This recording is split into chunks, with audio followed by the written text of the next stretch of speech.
Bom, nós finalizamos esse bloco agora com o nosso último palestrante do dia, que é da casa, é o professor Roberto Donato Júnior. O professor Roberto, ele é doutor do Núcleo Geral Comum do mestrado interdisciplinar, né, em Ciências Humanas e Sociais Aplicadas aqui da Faculdade de Ciências Aplicadas da Unicamp, tendo doutorado em Ambiente e Sociedade do Instituto de Filosofia e Ciências Humanas também da Unicamp, né?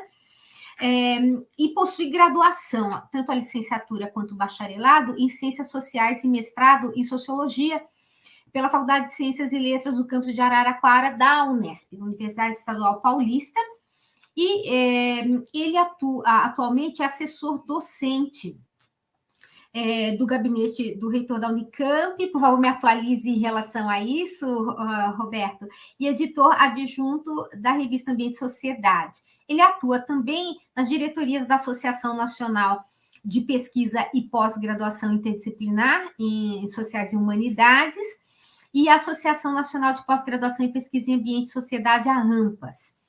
O professor Roberto Donato tem como ponto de partida a sociologia e os estudos sociais das ciências, e desenvolve pesquisas acerca da produção científica sobre a problemática ambiental e suas potencialidades propositivas, normativas e políticas, tanto de um ponto de vista etnográfico, quanto da análise da dinâmica discursiva dos artefatos científicos.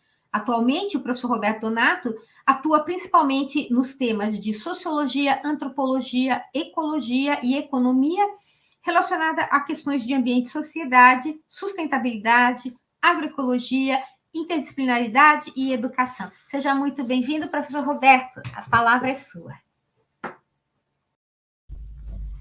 Professora Norma, boa tarde. Me ouve bem? Tudo bem aqui? Estão conseguindo me ouvir? Por favor, me dê um sinal. Tudo certo? Sim, tudo certo, professor. Tá bom. Então, agradeço demais a professora Norma e o professor Eduardo pelo convite, pela possibilidade de dialogar e estar aqui presente com a Ana, com o Miguel. É um prazer enorme estar aqui com vocês.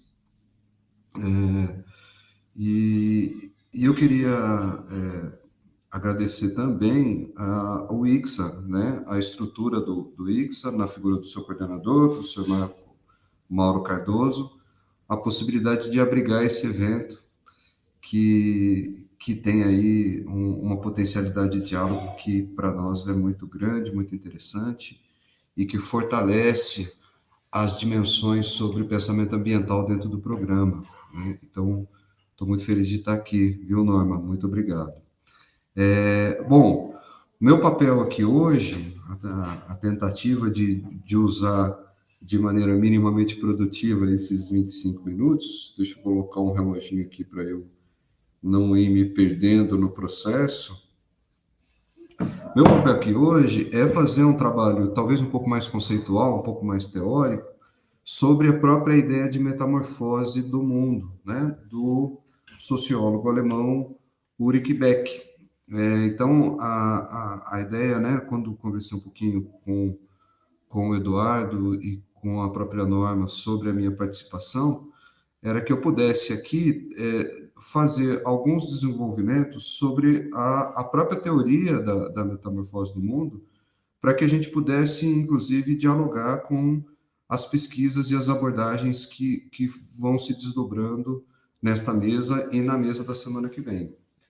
Então, o que eu vou propor aqui, né, na verdade, é buscar um pouco o significado e a pertinência da ideia de metamorfose no mundo, tanto quanto ou como diagnóstico da realidade, ou como uma tentativa do sociólogo alemão Ulrich Beck de dar uma explicação sobre esse mundo, esse contemporâneo que nós vivemos, assim como as suas decorrências epistemológicas, né?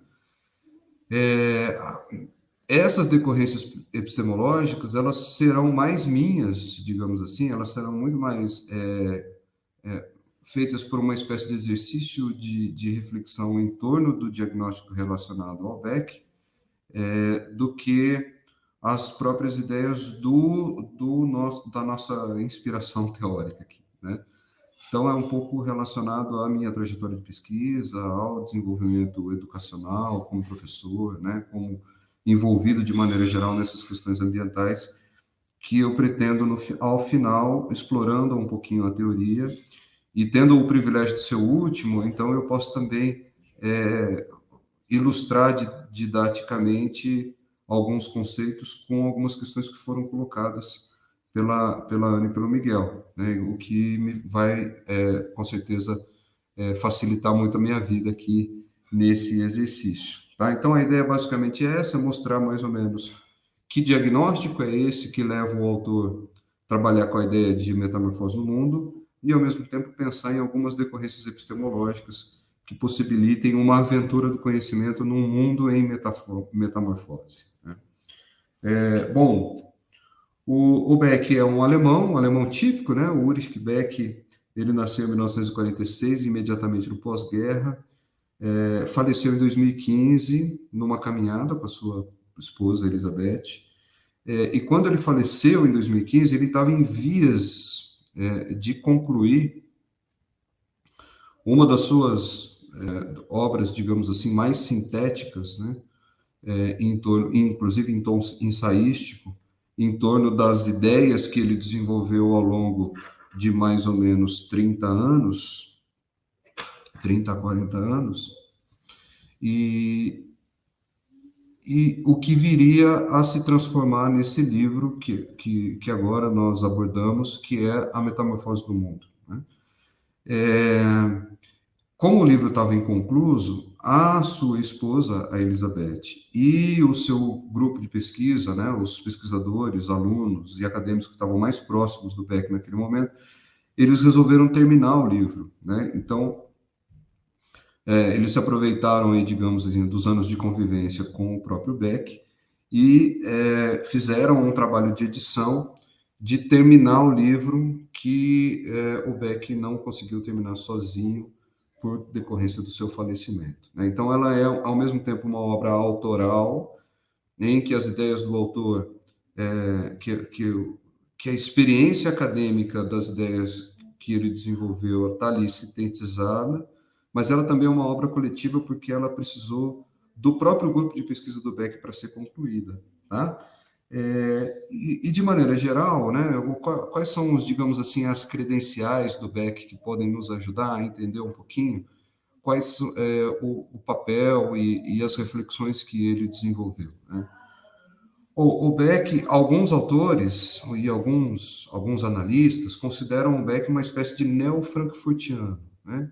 Ou seja, um autor, sociólogo, né, da área de sociologia, que remonta a algumas reflexões realizadas pela famosa Escola de Frankfurt, que foi um conjunto que se estabeleceu como um conjunto de pesquisadores muito fecundos e muito importantes para a sociologia no período entre e pós-guerras. Né? Então, nós estamos falando aqui de Adorno, Horkheimer e de outros autores, mais tardiamente o próprio Habermas, né? que foram autores que sustentaram a ideia de uma escola sociológica situada na Alemanha e que foi conhecida como Escola de Frankfurt. Né?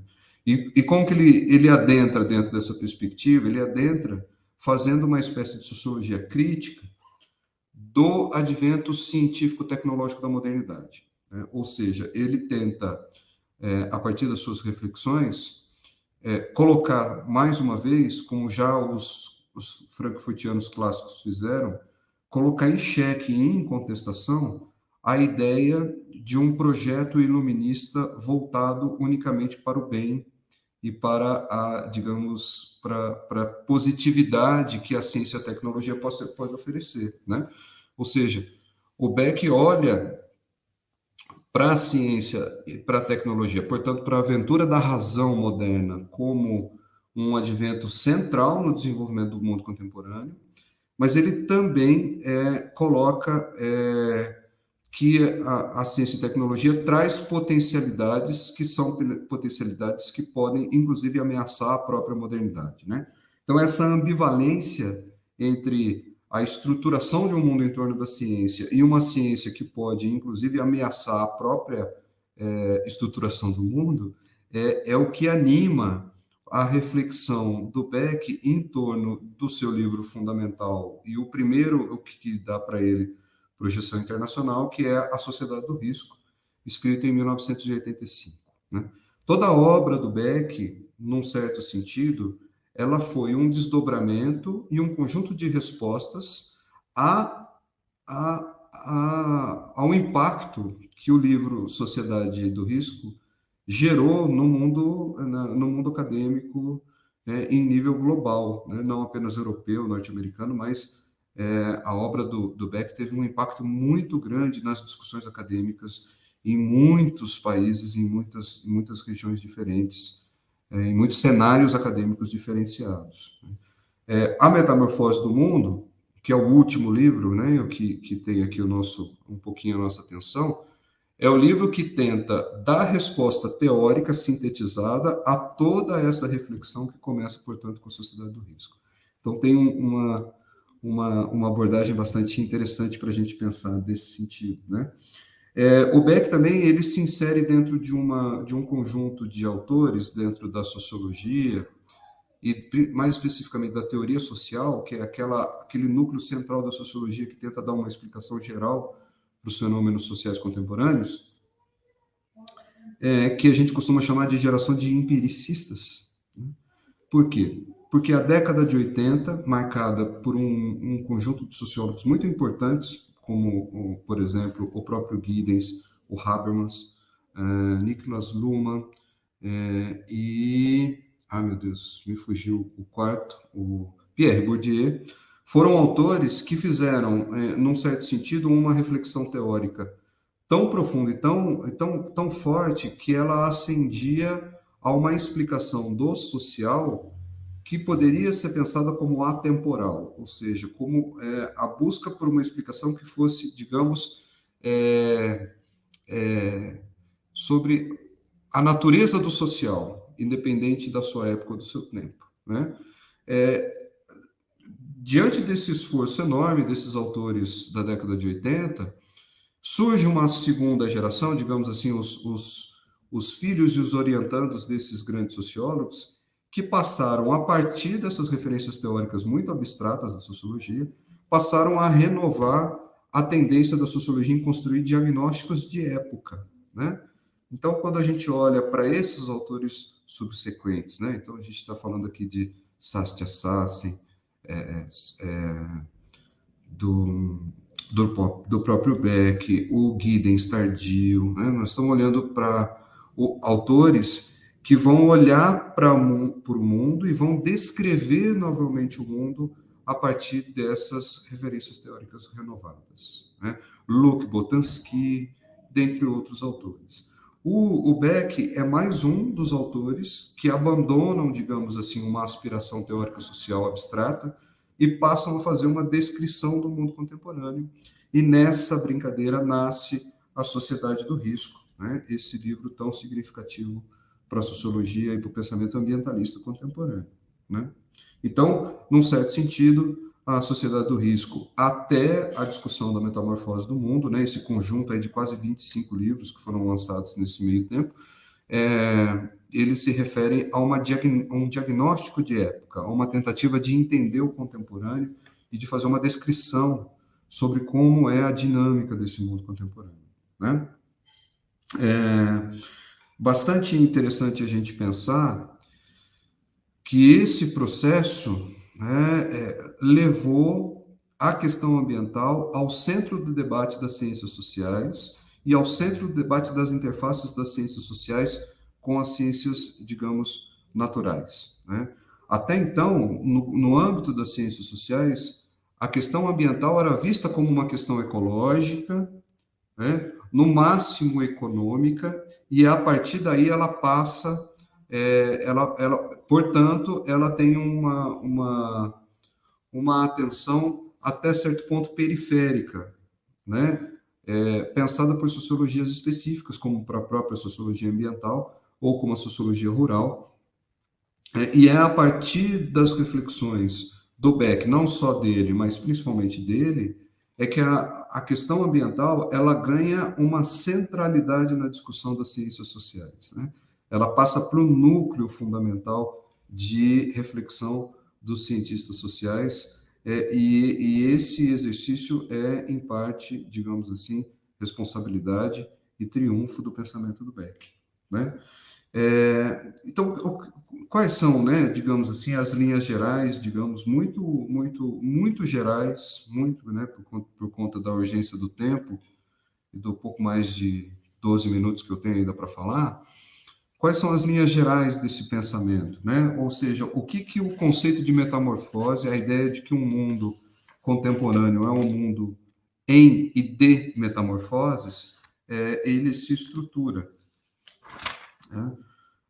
A primeira delas, e aí tanto a fala do Miguel quanto da Ana foram muito interessantes para isso, né? O pensamento do Beck reside, antes de tudo, de que o mundo contemporâneo, aí nós estamos falando dos últimos 50 anos, principalmente, nos últimos 50, 60 anos, principalmente, é um mundo que se estrutura a partir de duas lógicas de distribuição, né? O mundo moderno, de maneira geral, estamos pensando aqui do século XVIII, XIX para cá, segundo a maior parte dos teóricos, dos pensadores sobre esse mundo moderno, ele se estrutura por uma lógica de distribuição da riqueza, né?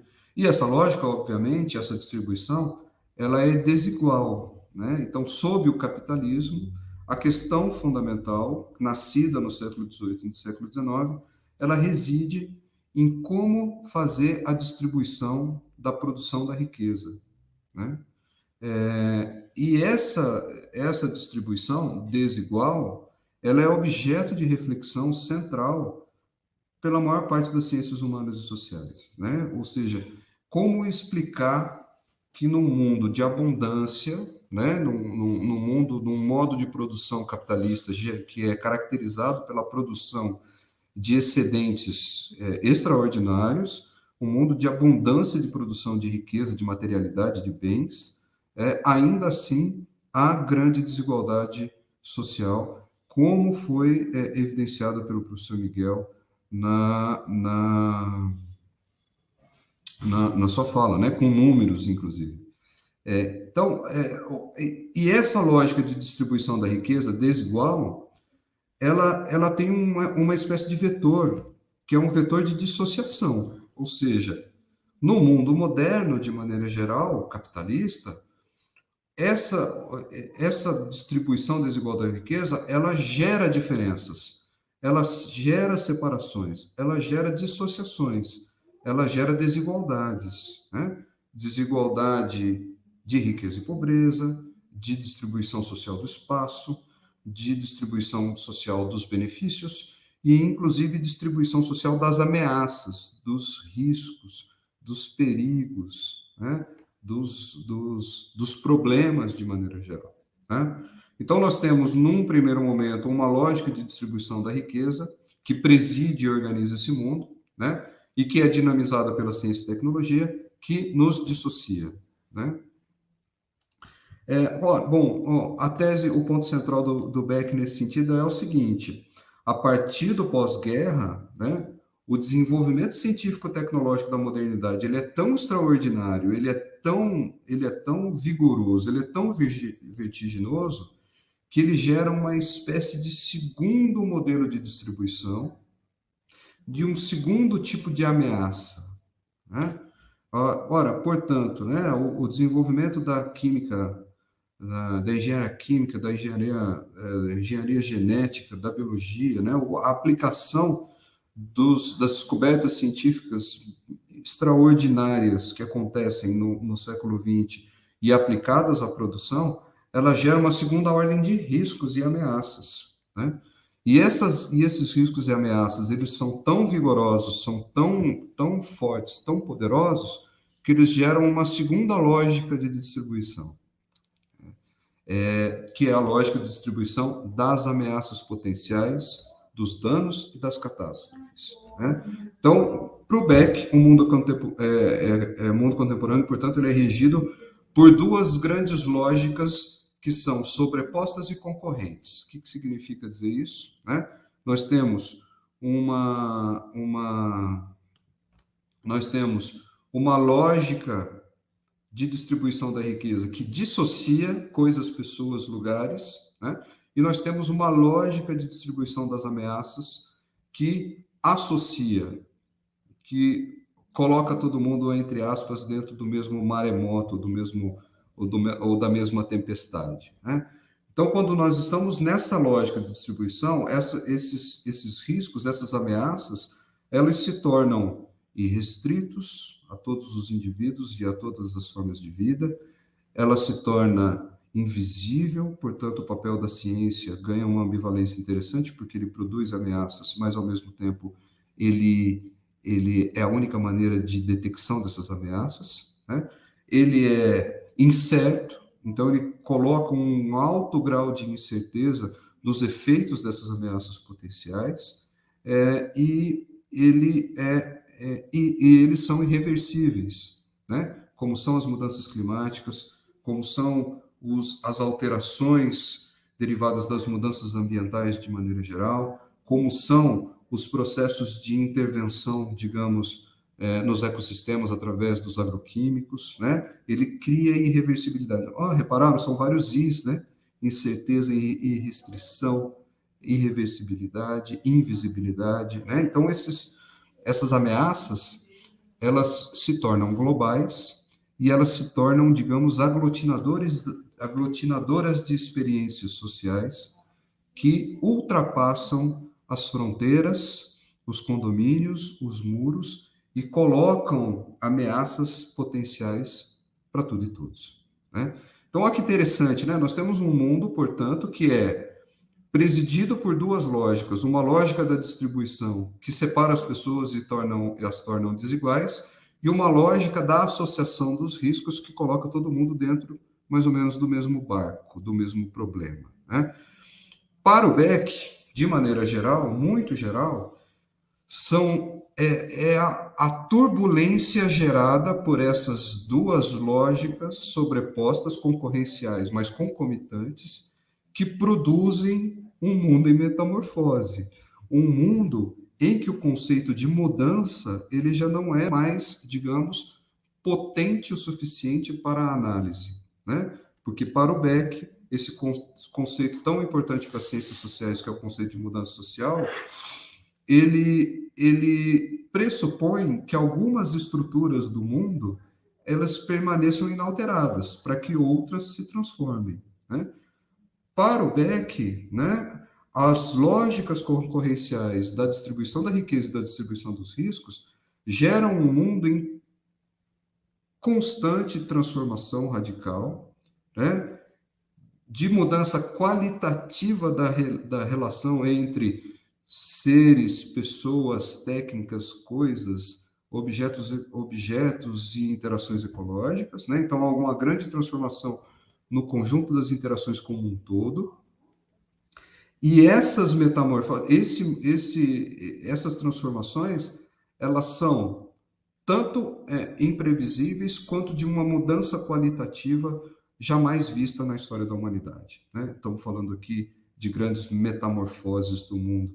E reparem que não são metamorfoses do social, mas são metamorfoses do mundo, porque a ação tecnológica, inclusive, transforma, subverte e impacta, né, a qualidade das interações ecológicas, das interações climáticas, dos processos de regulação, digamos, socioecológica do nosso planeta, né?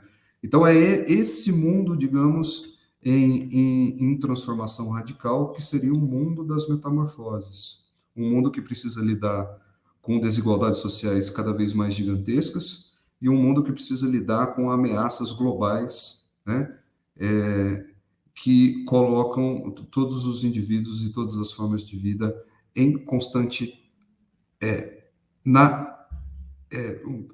reparem a brincadeira com o jogo de palavras aqui, né? Na iminência e na eminência da catástrofe, né? Para o Beck, as catástrofes, de maneira geral, elas não só são geradoras de dano, de problemas, de dor, mas elas também presidem o mundo, né? A iminência da catástrofe, a possibilidade da catástrofe, ela gera dinâmicas sociais. A gestão da catástrofe, ela gera poder. A possibilidade de negar ou de evidenciar uma catástrofe, uma ameaça, um risco, ela preside as relações políticas tanto quanto a relação entre pobreza e riqueza e as suas derivações potenciais, como a violência, por exemplo, né?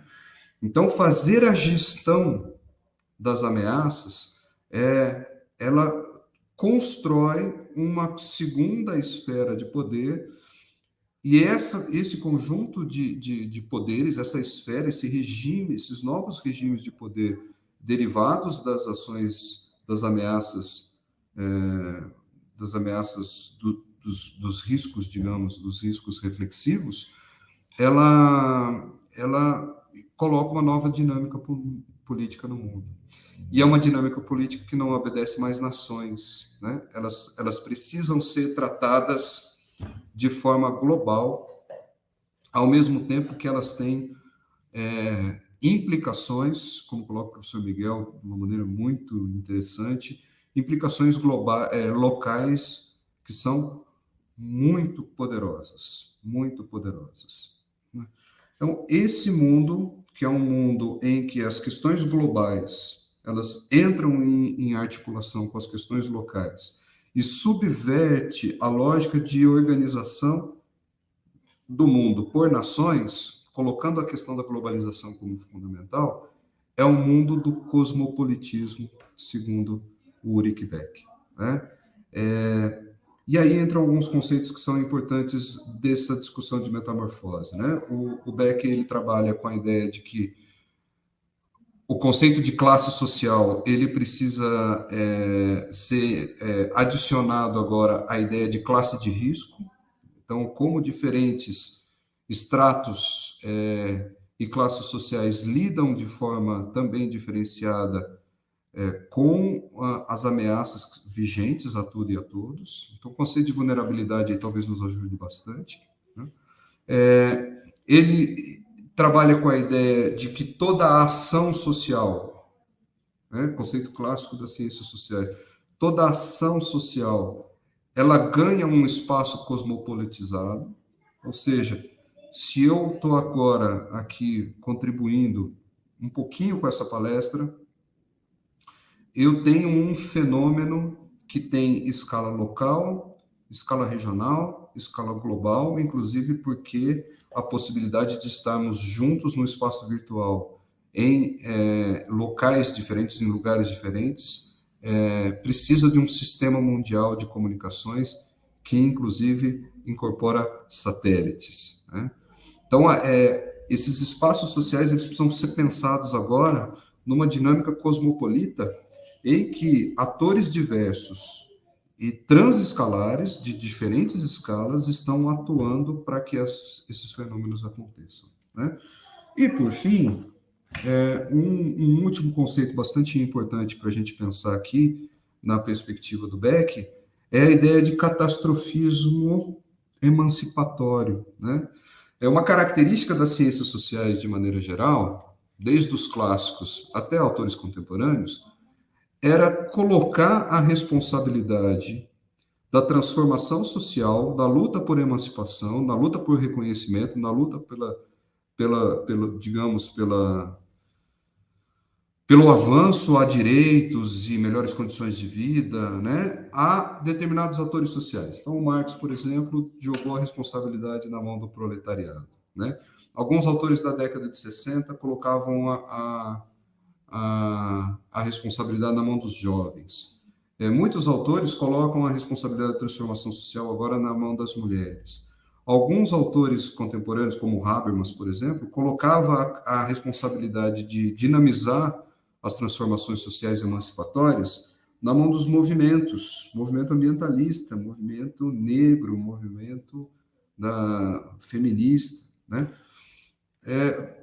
Para o Beck, as transformações, as lutas por emancipação, elas existem, mas nenhuma luta sozinha e nenhum sujeito barra ator sozinho consegue liderar um processo de transformação social, digamos, num projeto bem acabado e definido, né? Para ele, esse conjunto de lutas é que transforma a sociedade, né? Nunca para um bem, para um projeto final inacabado, mas transforma. E que o vetor fundamental, a luta fundamental agora, né? Ela está muito ligada às decorrências sociais, econômicas e ecológicas de resposta às catástrofes.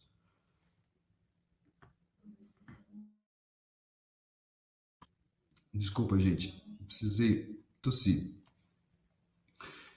E que, portanto,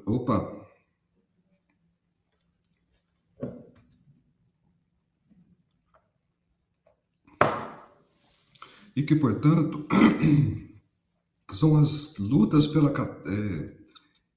contra os processos catastróficos. Só um minuto, pessoal.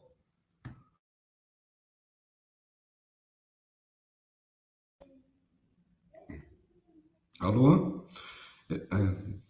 E que, portanto, é a luta contra ameaças potenciais catastróficas que orientam a luta pela emancipação e que orientam os processos de constituição dos movimentos sociais, né? Para finalizar, quais eram aquelas implicações metodológicas, né? Estou tentando correr aqui para não gastar muito tempo, tá? Primeiro, o que todo esse diagnóstico nos traz? Primeiro, como eu já havia falado, a questão ambiental, ela vira o centro do debate epistemológico, né? Desvendar e atuar sobre os problemas ambientais, ele vira uma questão candente no mundo. Segundo, se nós estamos num mundo de metamorfose em que há pouca estabilidade ou previsibilidade das ações, a questão da incerteza epistemológica ela ganha campo, né? Nós precisamos cada vez mais lidar com cenários de incerteza, tanto para as ciências naturais quanto para as ciências sociais. Terceiro, esse aumento da incerteza epistemológica nos possibilita, né, estabelecer uma nova relação com o processo de construção do conhecimento em algumas etapas. A primeira delas é que agora a gente tem a possibilidade de valorização de uma abordagem pragmática de construção do conhecimento. O que significa isso? Talvez nós tenhamos que agora colocar os nossos pressupostos teóricos, né, aqueles conceitos que balizam as pesquisas, aqueles autores fundamentais que estruturam o nosso olhar, eles precisam ser colocados em suspensão e em suspeição, né? Ou seja, eu preciso, toda vez que construir uma aventura de conhecimento, eu preciso fazer usando conceitos que a literatura nos traz, mas, ao mesmo tempo, desconfiando desses conceitos como elementos basais para a construção de um olhar para um mundo em transformação radical, um mundo em metamorfose. Nós precisamos ser mais pragmáticos, ou seja, um olhar aberto, menos dotado de pressupostos, para que esse novo mundo se descortine, digamos assim, diante dos nossos olhos, né? Isso possibilita também um conhecimento que está presente tanto na fala da Ana quanto na fala do Miguel, que eu acho muito interessante, muito bonito de se observar, que é uma articulação mais próxima entre diagnóstico da realidade e proposição de ação, né? Isso que alguns chamam de ciência pós-normal, o próprio Beck vai chamar isso de ciência reflexiva. As próprias estruturações científicas do conceito de sustentabilidade, elas guardam isso, né? Então, toda vez que a gente está buscando sustentabilidade em diversos campos do conhecimento, a gente está sempre organizando esse discurso em termos de interações ecológicas, em termos de ameaças e em termos de proposição. Então, o conhecimento ele está sempre tentando diagnosticar as interações do mundo, observar as ameaças dessas interações e buscar soluções, né? Isso implica em abandono de dicotomias, natureza e sociedade não cabe mais, né?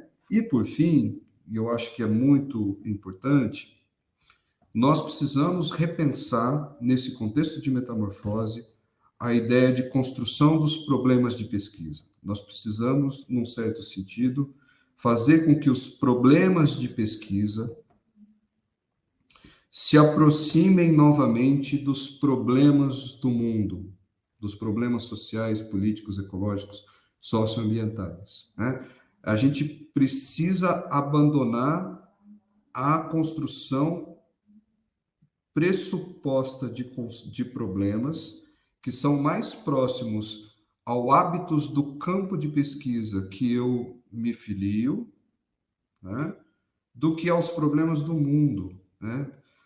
Ou seja, o que eu estou querendo dizer aqui é que tem um modo próprio de construção dos problemas de pesquisas na sociologia, na geografia, na ecologia, na economia e em outras ciências, e que a gente agora precisa partir dos problemas sociais colocados, né, sem perder a autonomia de pesquisa e sem perder a capacidade de reflexão própria da vida acadêmica.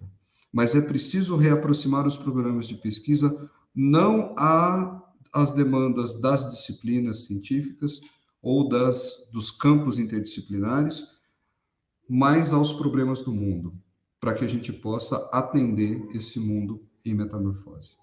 Acho que é isso, professora Norma. Estou muito agradecido pela oportunidade.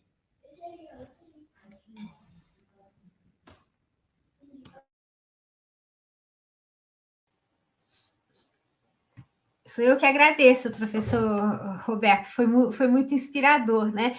Eu fiquei pensando várias coisas, inclusive se a sua apresentação não deveria ser a primeira para introduzir o panorama não só do debate de hoje, mas do debate de amanhã, né? Baseado para o nosso público também saber, baseado nesse livro do Yuri Beck, é o último, e que o professor Roberto contextualizou muito bem, né, como uma obra que foi incompleta, como obra de autoria individual, né, e, no entanto, muito útil como esforço coletivo do time, né, dos seus colaboradores para poder dar o acabamento final, né, a obra do Beck foi muito importante.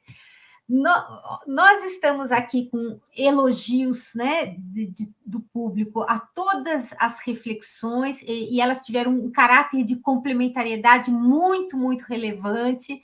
Eu agradeço muito aos 3 palestrantes por isso.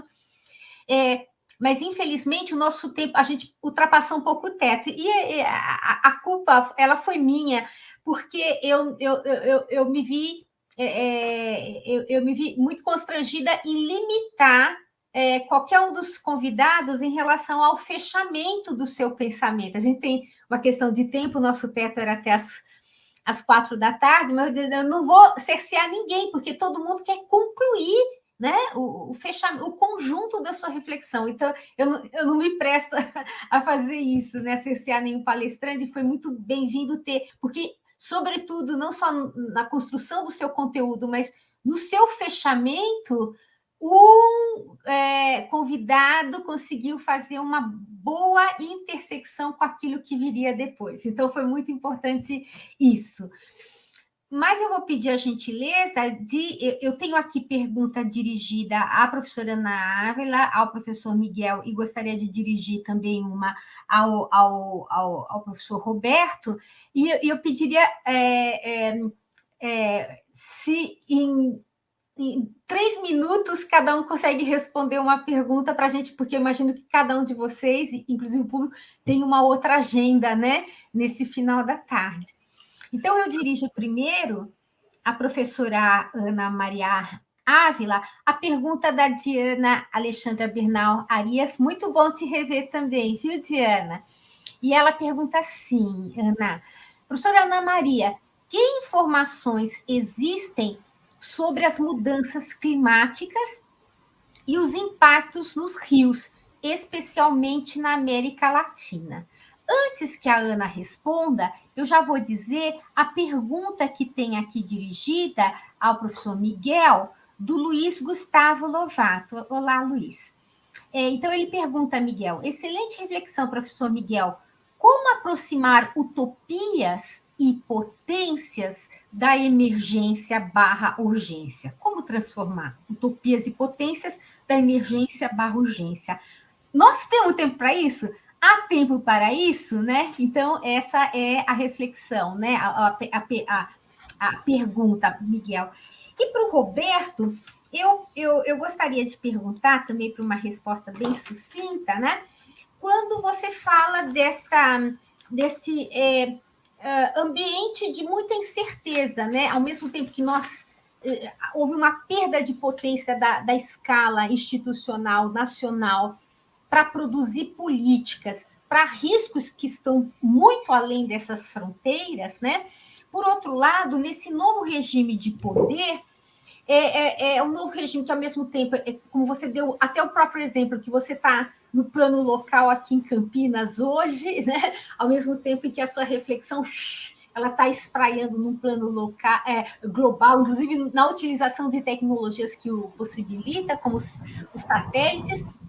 Mas, Roberto, como é que a gente sai dos enquadramentos ainda, dos repertórios, né, de conhecimento e dos repertórios de prática política, né, que ainda minam muito, né, as nossas possibilidades de articulação em rede transnacional para produzir agendas de políticas públicas no nível transnacional? A gente não tem um certo embotamento do ponto de vista da nossa ação, né? A nossa ação política, nós estamos muito embotados em interlocuções institucionais que ainda estão nas fronteiras convencionais, né? A gente não consegue alçar outra. Como é que é essa nova prática política, se você pudesse dar um exemplo também dessa potência, né?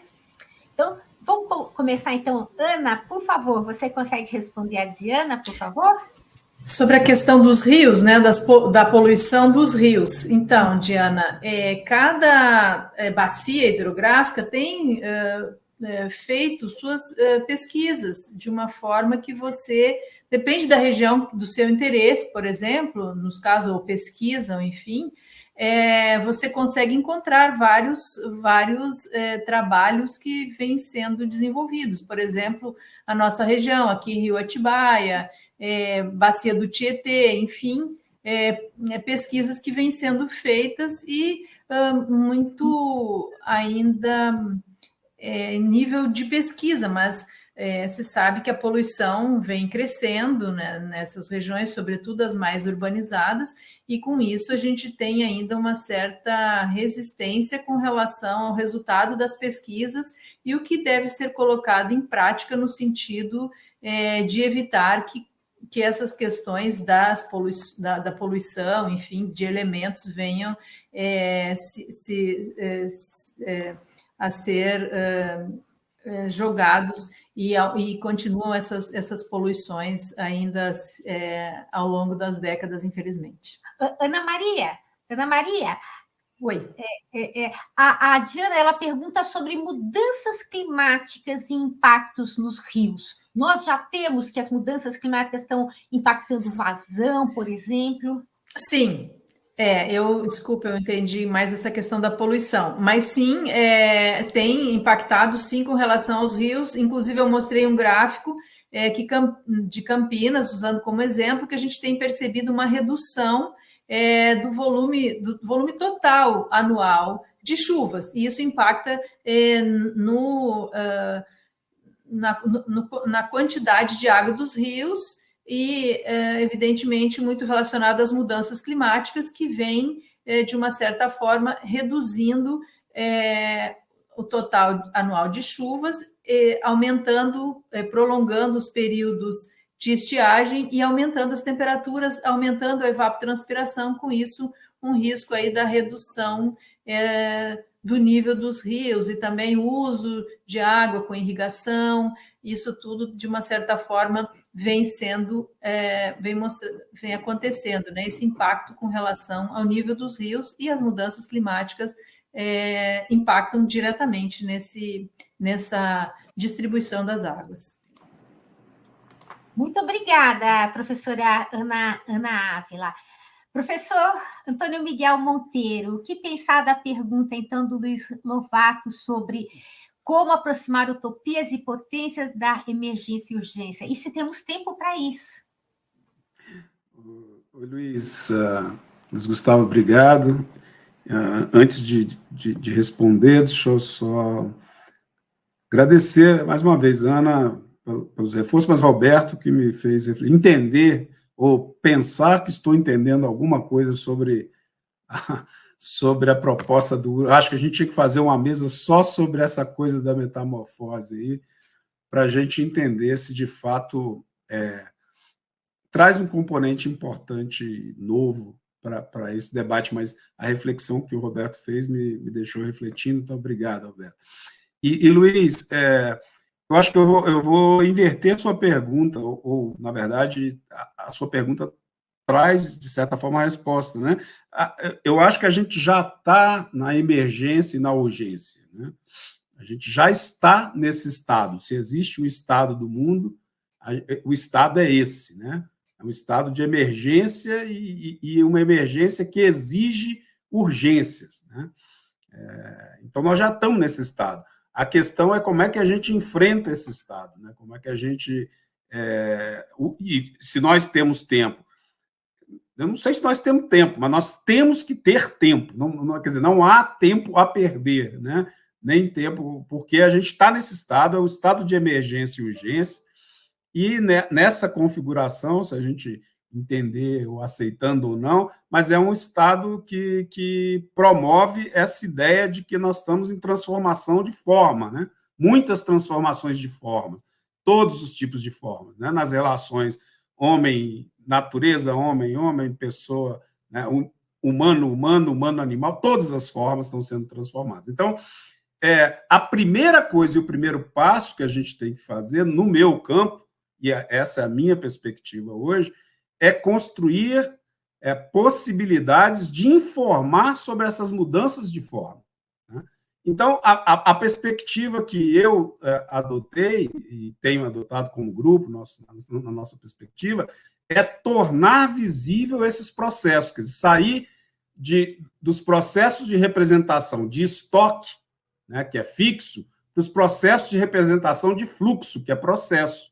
Então, essa é a única forma, mas para fazer isso nós temos que utilizar tudo que a gente tem, todos os dispositivos, né? Todos os dispositivos de representação que nos permitem construir narrativas. Por isso que eu retomei na minha proposta de trabalho com representações a ideia de representar potência, porque potência é movimento, né? A ideia de incluir utopia como método, porque utopia é o devir, é o que eu quero, né? Mas não é essa utopia, né? Não é. Eu acho que a Ruth Levitas, que é essa socióloga de Bristol, ela enquadra muito bem essa questão, né, da utopia. E é a utopia no campo presente, é a disputa do que eu quero. O exemplo que eu dei é isso. Existe uma disputa sobre estratégias de desenvolvimento agora, na Amazônia. Então, como é que eu faço, como é que eu vou disputar este projeto? Se minha utopia é que uma agricultura camponesa é importante, ela precisa, primeiro, antes de tudo, existir na agenda. Então, se ela não existe em agenda nenhuma, a Berta já nos ensinou que o que não existe na agenda não existe. Não está na agenda, não existe. Então, não haverá política, não haverá transformação, não haverá processo para nenhuma manutenção de uma economia camponesa. Então, é nesse sentido que eu tenho trabalhado. A emergência existe, ela está aí, e a única forma de combater a emergência não é apresentar mais estoque, é apresentar representações daquilo que é a potência e daquilo que é o meu projeto, no campo de possibilidades de hoje, que eu posso ver hoje, para que eu molde, né? Já a gente está falando de metamorfose, vamos falar de morfogênese também, quer dizer, qual a gênese, qual a geração de forma que eu quero nessa transformação de forma. Então, é isso. Não dá, tenho que fazer hoje. O jeito que eu encontrei de fazer é esse. É difícil, não está no mainstream, não está na agenda, todas as dificuldades ele tem, mas como disse o Krishna para o Arjuna lá, ó, a guerra é justa, ela já está ganha, mas tem que lutar, porque não tem jeito. Muito obrigada, professor Miguel, porque isso já enreda com o professor Roberto. Quais são essas novas formas de agência, Roberto, que nós precisamos para essa luta, então, né? Professora, obrigado, viu? Obrigado, Miguel. Foi muito bom te ouvir também. Acho que a gente poderia colaborar muito aí. Tem muito o seu olhar para os fluxos, eu acho que é muito interessante, muito interessante. Professora Norma, a gente poderia fazer um diagnóstico das problemáticas institucionais de pesquisa sobre essa ideia aí da metamorfose, né? Num certo sentido, os problemas do mundo estão cosmopolitizados, né? Eles são transescalares e estão transitando por esferas que nos escapam de maneira geral, mas as nossas instituições de pesquisa, a nossa forma de organização da pesquisa, elas ainda estão derivadas de um modelo muito nacional de entendimento do que é a produção do conhecimento, né? E, na minha opinião, mesmo o que a gente entende por internacionalização, ela ainda está muito calcada nesse processo, né? Há muitos entraves ainda para a gente conseguir criar grupos de pesquisa que sejam fluidos, que possam transitar entre diferentes escalas, para que a gente possa construir esses conhecimentos, né? De forma a abarcar essa perspectiva.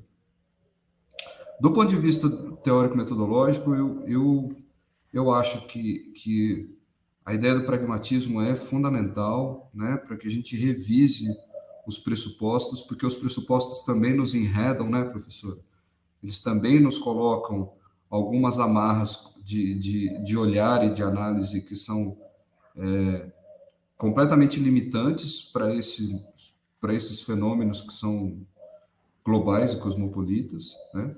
E dentro dessa perspectiva, eu gosto muito de pensar a etnografia como um modelo de redescrição do mundo e de articulação entre dimensões, né?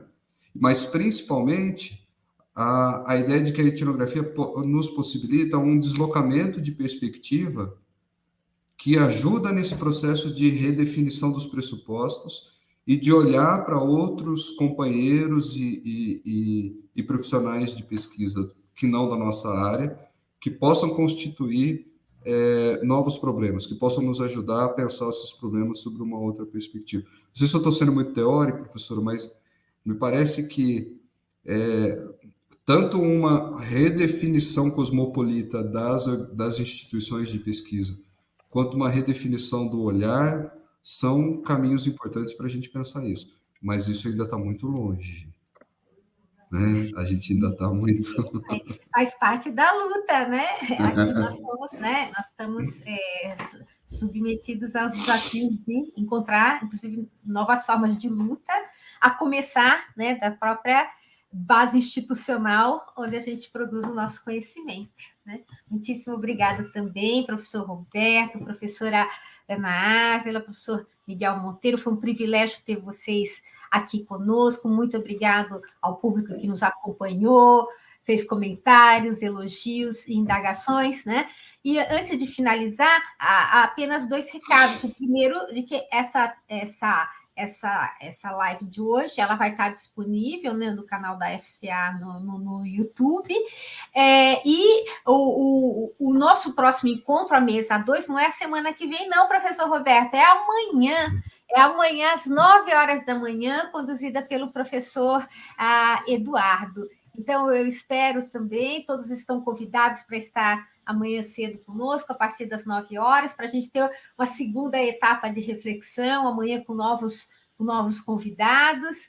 E muito obrigada a vocês, espero vê-los novamente também, para que a gente ainda tenha novos desafios, encontrar com vocês num novo seminário em que a gente continue essa discussão.